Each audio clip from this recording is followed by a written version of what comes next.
Good morning, everyone.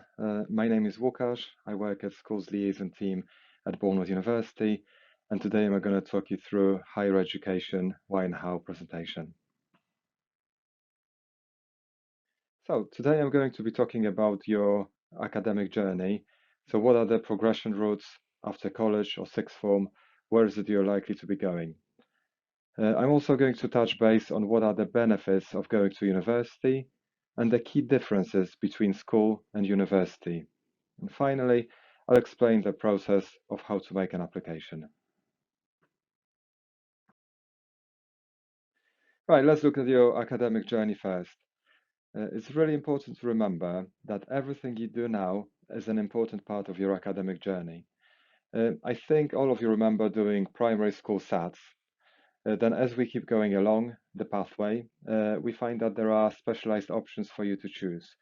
So say you've already narrowed down your subjects by choosing your GCSE options, then say you have three A levels. So there are a lot of specialisms as you're progressing through the journey. So what I try to see it as is higher education as that one final element where you choose your final specialism. We don't expect you to know exactly what career you want to do at this stage, but it's really helpful to just think to yourself about what interests you have, say what subjects you enjoy most, and what grades you're aiming to achieve, as each stage of your academic journey can impact the next. So, for example, some of the courses at university may want you to have studied particular subjects. So, if some of you are interested, say, in physiotherapy or midwifery, you'll need biology to get onto the course. So what's next? Here are the different routes you could take to carry on your journeys after college or sixth form. You will have a few options after finishing your A levels or BTECs, and whilst university can be a popular choice for students to continue their education, it's also important to know that it's not the only option. Some of you will know what you want to do and be lucky enough to go straight into the world of work. You might be jumping into your parents' company or have enough on your CV already to be really appealing to your employer or to an employer of your choice. Most of you may have heard about apprenticeships, so they are another good option for school leavers. You basically get on hands-on learning experiences whilst going to college and doing exams. So you might spend, say, 3 days at college and 2 days having hands-on experience. It's really, really great for earning money whilst you're learning, but it also can be very hard work. You can see some of the apprenticeship areas on the right-hand side. So basically, it ranges from accounting, aviation, through teaching, cybersecurity. So you will see there are a lot of different IT ones, nursing, hospitality, hairdressing. So practically to apprenticeships in any area. So there is a lot of those to appeal to everyone. Of course, university is still a very popular route, and we'll be talking to you about it in more detail today. So university is a chance to develop further in a subject which is new or familiar. It's also a good opportunity to do something new. But why should you go to university? That's the question. Um, so there are lots of benefits of going to university. Firstly, I would say degree makes you more employable for many jobs. So particularly if you're looking to get into a specific area, it could be healthcare, sciences, law, you would need a degree. Degrees could also open up higher level, more senior management position jobs in organizations. So you may have seen or heard that in order to become a senior manager, you may need to have a degree. Another benefit is that, say, on average, graduates earn approximately 10,000 more per year than non-graduates. You also get to choose what you want to study. So there are over 50,000 courses in the UK, so you can study practically anything, 50,000. Um, as you move through your educational journey, you have more freedom of choice over what you study. Like I said, we were sort of uh, narrowing down your subjects. So university studies would allow you to really get to know your subject, and you can often set your own essay titles or areas of research. So you'll do more independent study. Uh, Also, university gives many students the first taste of independence. So imagine you lived with your parents most of your life, and then you move to university. You suddenly become cooking, washing up, making your washing. So everybody's in the same boat. Many students will be living on their own for the first time. So you'll be managing your money as well, managing your own timetable. So that's really, really important skills you'll develop at university. There are also a lot of opportunities to get involved in activities and clubs outside of your studies. So I'll tell you a little bit more about it later on in the presentation.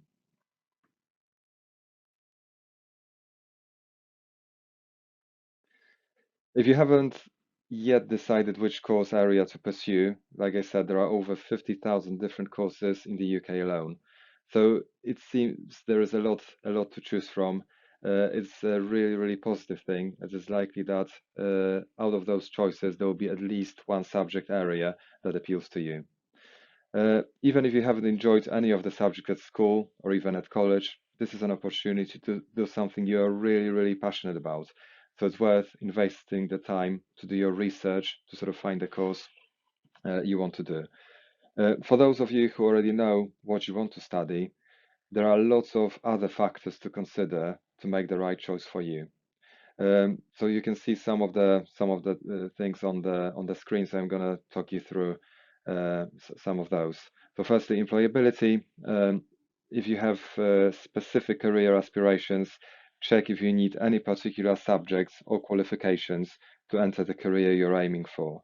Uh, that's the sort of main thing to consider in terms of employability. Is this course going to make you more employable? Do you need that degree? Entry requirements. It's really important to check whether courses or subjects have entry requirements to match your grades. Culture. So universities can vary from a traditional feel with a focus on subject-based courses and research to some modern universities that may have a greater focus on vocational courses, or potentially would you like to explore a new culture, perhaps going abroad? So definitely worth looking into whether the university of your choice would offer such opportunity. Location is also important. Some universities are based in large cities, other in smaller towns or on the outskirts of urban centers. Some have a campus-based layout with accommodation and academic buildings in one place, and some of them are based in the city, and the accommodation or campuses may be slightly spread out. Um, Size may be important to some, so larger universities can have more than 20,000 students. Some of the smaller one can only say have a few thousand students, so much less. Um, Another thing you can see is facilities. So consider what matters to you when it comes to, say, sports facilities or particular subject-specific facilities that appeal to you. That could be to do with, say, labs or any equipment if you were studying a media course. Um, Living cost, obviously. Accommodation, transport, and food costs can vary enormously depending on which area you study at. Most university websites provide information about the cost of living in that area, and the amount of student loan you're eligible for can actually vary depending on whether you live at home or live in or outside of London. Accommodation, so you can actually look at the accommodation on offer, so you can either do it online or visit the universities at the open day. So have a think about whether you want sort of traditional hall style living, shared student house, you may want to live on campus or off campus. And again, accommodation costs can vary between universities too, so make sure you research this. Um, a key or crucial area for some could be extracurricular activities. So you may want to you may have like a particular passion you want to pursue, or have a particular society in mind you would like to join. So take a look at the University Student Union to find out what they have on offer. I'll touch upon student societies a bit later in the presentation. Right, how is university different? So, university is very different to school. Uh, Firstly, you'll be living independently. This is a massive change for a lot of people, particularly for those who have never left home. So basically, you have to care yourself like an adult. So do your cooking, cleaning, budgeting, dealing with finances, bills, rent. But it's all worth it because you meet a lot of new people, the sort of culture, living with housemates. So it's really, really exciting to make friends, change your lifestyle. There are a lot of extracurricular opportunities. I'll be mentioning clubs and societies a bit later in the presentation, but also a lot of volunteering opportunities. You could spend some time abroad, say study for one semester abroad. You could do placements alongside your study, again abroad or local, part-time jobs, or explore beautiful Dorset, Bournemouth beaches, Del Dudo, New Forest, etc. In terms of how you are taught, in terms of academic studies, work is different at university. So first, you have a lot less contact hours, enabling you more independent study time. So this is where you're given a task where you have to research on your own. So you'll have to manage your own time and study when you want to. So that's quite different to what you're currently doing at school. Uh, you have a lot of different assessment types, not just exams. Um, you also have constant support throughout your academic studies, so that can be via academic advisors who are always on call, or even PAL leaders. So basically, they are second year students of your subject who can help you if you've got any questions. Studies also have focus around research, so work isn't just about memorizing as much as you do for an exam. So you are learning the information and applying it at the same time. Now we're gonna spend a couple of minutes looking at application process. I'm sure some of you may have heard about UCAS before. So it's the Universities and Colleges Admission Service. Uh, what is this is basically what the UCAS website looks like. You will use UCAS throughout the whole application process, from the beginning to the end, online. This is also a fantastic resource for information and guidance. So if you're looking for any information about courses, universities, definitely worth visiting. So UCAS has a course search tool, so you can find all universities that offer courses of interest to you. Um, you can also find information about important dates you'll need to be aware of, such as when you can start applying, any deadlines. Uh, this is also where you look for subjects and what universities generally are available to you. If you've not been on this website before, definitely check it out. How do I apply? You will get 5 choices of universities to apply to if you pay the full application fee. So full application fee is £25.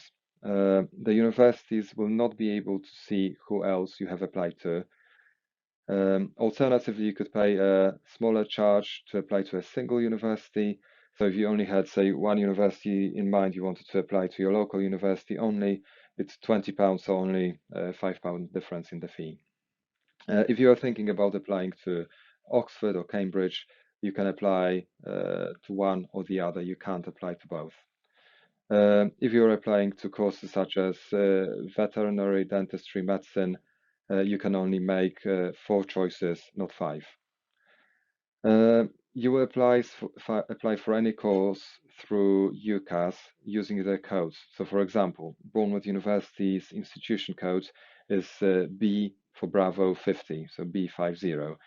And other codes can be found on the university's website or in our prospectuses. Make sure you do your research properly. So generally, one of these 5 universities will be your new home for the next 3 years or longer. So the research is really, really important. This is what UCAS application looks like as you're filling it in. So the first step of the UCAS process is to fill in your personal details. So this will vary from your basic contact details, and there will also be some disability acknowledgement, but disability or any special needs are not used in decision process. To help you track your application, there is a sidebar on the right-hand side. So within this, there will be some ticks as you fill out the application. So a tick would mean that the section is complete. A dot will show that it's only halfway completed. I'm not going to go through all of the details on the right-hand side in full detail, but basically you've got choices there. So that's where you would add your university choices. Then you've got education, where you would add your completed qualifications and predicted grades. Employment, you could mention any work experience you've had so far. The biggest part of the UCAS application is personal statements. There are a lot of helpful tips on the internet, and that part basically is your chance to stand out, your chance to shine. The last part is references. That might be your teacher or careers advisor. So what they would do is usually confirm that what you said in your personal statement is true, and they will sign off your application. Once you've submitted your application, universities will receive it from UCAS and use your details, personal statements, and converted UCAS points.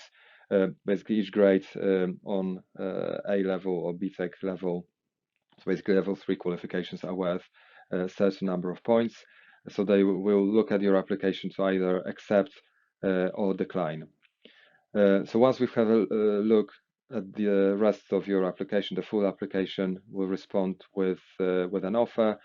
The normal response is a conditional offer. So conditional offer is when the university agrees to take you on as a student, as long as you meet the terms of their offer, which they will send individually to you. If you're lucky, you will receive an unconditional offer. This means that no matter what happens in the next 6 months, that university wants you. So you won't have to worry about getting certain grades, but it's still available, obviously, to do the best you can get, as you never know whether you'll need or how you'll need your grades in the future. So, for example, if you apply for postgraduate study or change degree course or university, you may want to choose to withdraw your offer. Maybe you got another offer you preferred, or you realize that university you applied for, you get an offer from wasn't really for you. So withdrawing just removes your application from the system, so you'll no longer be asking for a position at that university. If you're unfortunately unsuccessful, this means that the university didn't consider you to be the right candidate for them. But sometimes this can be the best, as you don't want to end up somewhere that wasn't right. Once you've received all of your responses, you then choose which 2 institutions you'd like to study at. The first one will be your firm, which is the one you are desperate to go to.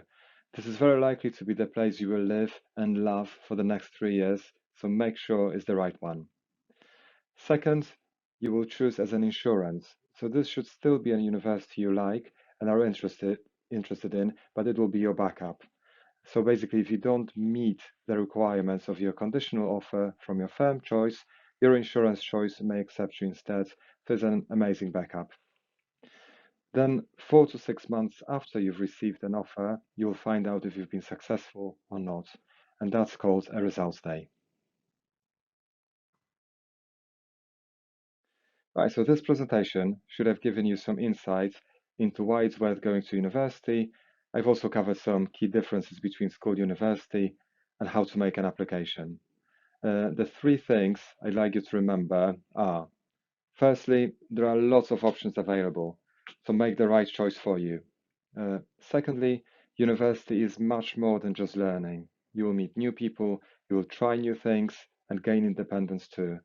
So it's all about all the extracurricular activities you can get, the people you'll meet, and the independence you get from being at uni. So that will make you the whole a well-rounded person. And then remember, everybody's in the same boat when you start university. It can be daunting, but it's exciting too. So you don't need to worry about being alone or struggling, as all the people around you completely understand what you're going through and are there to support you. So thank you for listening, and I hope you found this presentation useful.